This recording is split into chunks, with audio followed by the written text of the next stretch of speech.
বিরিয়ানি ছোট থেকে বড় প্রায় প্রত্যেকজনেরই খুব মনের মতন একটা ডিশ বলা যেতেই পারে। তো চলুন সেই বিরিয়ানি বানিয়ে নিচ্ছি একদম সম্পূর্ণ নিজের পদ্ধতিতে। তো আমি সঞ্চিতা, আপনারা দেখছেন সঞ্চিতা রান্নাবান্না চ্যানেল। শুরু করে দিচ্ছি বিরিয়ানি রান্নার প্রসেস। তো দেখুন, একটা জায়গায় ফার্স্টে আমি চিকেনগুলোকে ম্যারিনেট করে নেবো। তার আগে বলে দিই, খুব ভালো করে আমি চিকেনগুলোকে পরিষ্কার করে ধুয়ে নিয়েছি এবং একটা প্লেটের মধ্যে এখানে আমি আমার পার্সোনালি বিরিয়ানির মশলা যেটা আমি গুঁড়ো করে নিয়েছি, সেটা একদমই ঘরে বানানো, মানে বাজার থেকে কিনে আনা বাট ঘরে বানানো। তো তারপর আর একটা মশলা প্রিপেয়ার করে নিচ্ছি। সেখানে নিয়ে নিয়েছি আদা রসুন, আমি একটু বেশি পরিমাণেই কাঁচা লঙ্কা খাই, আর তার সাথে জিরে আর মরিচ। আদা রসুনটা আপনাদের চিকেনের পরিমাণ অনুযায়ী নেবেন, আমি সেটা আমার পরিমাণ অনুযায়ী নিয়ে নিয়েছি। তো দেখুন, আমার এখানে পেস্টটা হয়ে গেছে এবং চিকেনটাকে খুব ভালো করে আমি একটা মশলা দিয়ে ম্যারিনেট করে রেখে দেবো। মশলার মধ্যে যে আদা রসুন আর কাঁচা লঙ্কার পেস্টটা ছিল সেটা দিয়ে দিয়েছি এবং আমি এখানে টক দই ব্যবহার করেছি, টক দইটা দিয়েছি এবং যে মশলাটা তৈরি করে রাখলাম শুকনো মশলা, মানে বিরিয়ানিতে দেওয়া, সেটাও আমি একসাথে মাখিয়ে রেখে প্রায় 30 মিনিটের মতো রেস্টে দিয়ে দিয়েছি। এবার আমি এখানে বেরেস্তাটা তৈরি করব। তার জন্য কড়াতে সাদা তেল নিয়ে নিয়েছি বেশ অনেকটা পরিমাণে এবং এখানে আমি পেঁয়াজ নিয়ে নিয়েছি প্রায় 3 থেকে 4টে, যেখানে বেরেস্তাতে আমি একটু বেশি করেই পেঁয়াজ দিয়ে দিয়েছি, কারণ আমার এখানে দু ধরনের কাজে লাগবে বেরেস্তাটা।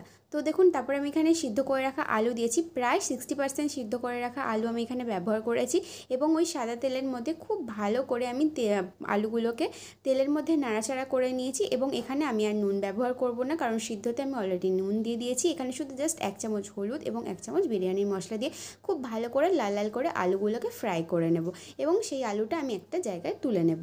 তারপর আসছি এখানে কিছুটা পরিমাণে সর্ষের তেল দেবো। সাদা তেলের পালা শেষ এবং সর্ষের তেলের পালা। সর্ষের তেলটা আমি এখানে দিয়ে দিয়েছি এবং একটা তেজপাতা এবং কিছুটা পরিমাণে গোটা মশলা আমি এখানে দিয়ে দিয়েছি ফোড়নের জন্য। তারপর দেখুন, আমার যেই চিকেনটা ম্যারিনেশন করে রাখা ছিল আলাদা জায়গায়, সেই চিকেনটা আমি দিয়ে খুব ভালো করে নাড়াচাড়া করতে হবে।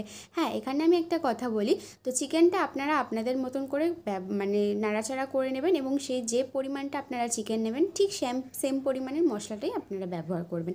এবং চিকেনটা 1-2 মিনিট নাড়ার পর বেরেস্তাটা আমি এখানে দিয়ে দিলাম। সেটা দেখুন, চিকেন বিরিয়ানি যেহেতু আমি বানাচ্ছি, সেটা আমার পদ্ধতিতে আমি সম্পূর্ণ বানাচ্ছি, আপনারা নিজেদের পদ্ধতি ব্যবহার করতেই পারেন, কিন্তু আমি এখানে সম্পূর্ণ নিজের পদ্ধতি ব্যবহার করেই আমি বিরিয়ানিটা বানিয়ে দেখাবো। তো দেখুন, আমি আলাদা জায়গায় মানে আরেকটা গ্যাসে এখানে আমি ভাতটা হতে দিয়েছি। ভাতটাও প্রায় 70%-এর মতন কুক করে নেব। সেখানে আমি একটা জায়গায় ভাতটা হয়ে যাওয়ার পর আমি এখানে 3টে ডিম সিদ্ধও বসিয়ে দিয়েছি, সেটা আলাদা জায়গায়। এবং আমি এখানে মশলা ব্যবহার করেছি, প্রতিটা স্টেপে কিন্তু বিরিয়ানি মশলা মাস্ট। 1 চামচ হলুদ গুঁড়ো, পরিমাণ মতো নুন, মানে 2 চামচের মতো নুন দিয়ে দিয়েছি এখানে। তার সাথে দিয়ে দিয়েছি এখানে গরম মশলা কিছুটা, সেটা আন্দাজেই আমি দিয়েছি, ওই 1 চামচের মতোই আপনারা দিয়ে দেবেন।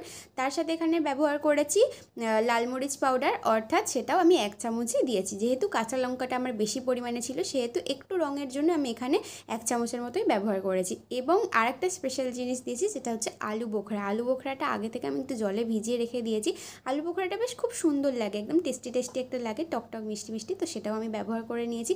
এবং যে আমার ভেজে রাখা আলুটা ছিল, সেই আলুটা দিয়ে জাস্ট নামানোর আগে একটুখানি আমি মোটামুটি দিয়ে নেড়ে নিয়েছি। এবারে আপনারা যদি চাইছেন যে এখানে একটুখানি বেশি পরিমাণে গ্রেভি রাখবেন, তো জলটা দিয়ে একটু ভালো করে সিদ্ধ করে নেবেন। আমার যে চিকেন থেকে জল বেরিয়েছিল ওটার মধ্যেই আমার চিকেন সিদ্ধ হয়ে গেছে। তো দেখুন, আমার এখানে চিকেনটা একদম রান্না করা কমপ্লিট হয়ে গেছে। এবারে দমে দেবো। দমে দেওয়ার আগে একদম আমি হাঁড়িটাকে একটু গরম করে নিয়েছি এবং তখন গ্যাসটাকে অফ করে দিয়েছি। তার মধ্যে একটুখানি আমি আগে ঘি ছড়িয়ে নিয়েছি, তারপরে আস্তে আস্তে লেয়ার দিয়ে ওপর থেকে বেরেস্তা, তার সাথে এখানে ছড়িয়ে দিয়েছি একদম গাঢ় একটা ঘি।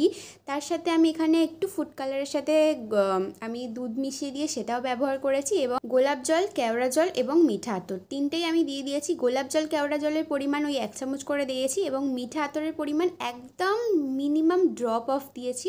তো সেটা আমি দিয়ে একদম চাপা দিয়ে খুব ভালো করে বিরিয়ানিটাকে রেখে দিয়েছি। জাস্ট 2 থেকে 3 মিনিট আমি জোরে গ্যাসে দিয়ে দিয়েছি। তারপর দমে দেওয়ার জন্য এখানে আমি চাটুতে বসিয়েছি ওই 10 মিনিটের মতো। তো আমার এখানে দেখুন বিরিয়ানি একদম রেডি হয়ে গেছে। তো সার্ভ করে নিয়েছি প্লেটে। চিকেনগুলো যতটা সুন্দর হয়েছে, আলুগুলো ঠিক ততটাই একদম মুখে দেওয়ার সাথে সাথে গলে যাবে, এরকম একটা বাইট আপনারা পেয়ে যাবেন। তো এই বিরিয়ানি আপনারা বানিয়ে দেখুন, কেমন হয়েছে অবশ্যই জানাবেন কমেন্ট করে। ভালো লাগলে চ্যানেলটার পাশে থাকবেন। টাটা।